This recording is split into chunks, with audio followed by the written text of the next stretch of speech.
ఓం శ్రీ గణేశాయ నమః. ఓం శ్రీ సరస్వతీ నమః. ఓం శ్రీ గురుభ్యో నమః.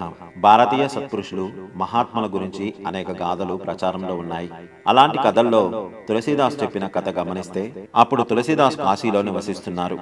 ప్రతి ఇంట ఆయనతో ప్రణీతమైన రామాయణ గ్రంథానికి సన్మాన సత్కారాలు లభించేవి. రామనామాన్ని బ్రహ్మంలాగా జపించే వారి ముందు ఆయన పవిత్రమైన తులసి మొక్కలా గోచరించేవాడు. అలాంటి పరమభక్తుడైన తులసీదాసు భక్తుల సందేహాలను తీర్చేవాడు. ఒకనాడు ధనపాలుడనే ధనికుడు తులసీదాసు వద్దకు వచ్చాడు. అతడు పరమలోభి.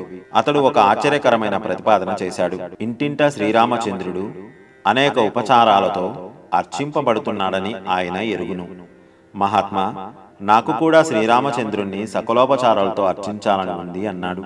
అలాగే చెయ్యి, నిన్ను అడ్డుకున్నదెవరు అన్నాడు తులసీదాసు.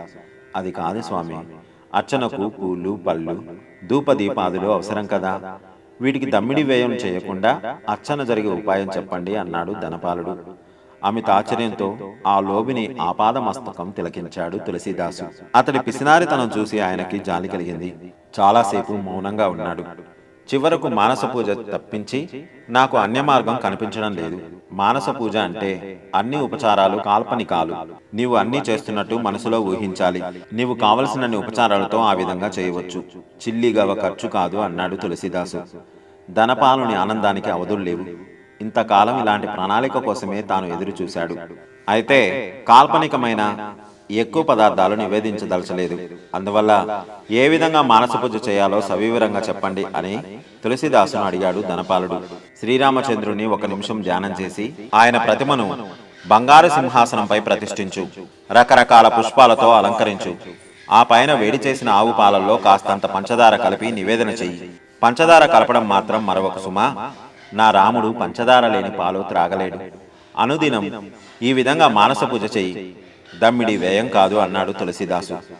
ధనపాలుని లోభగుణం అటుంచి అతడికి నిష్ట మెండు. తులసీదాసునే గురువుగా ఎంచి ధనవ్యయం లేని మానస పూజ మొదలుపెట్టాడు.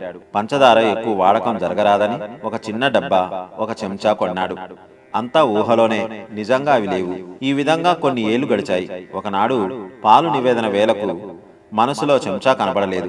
చేసేది లేక డబ్బా నుండి పంచదారను పాలల్లోకి వంపాడు.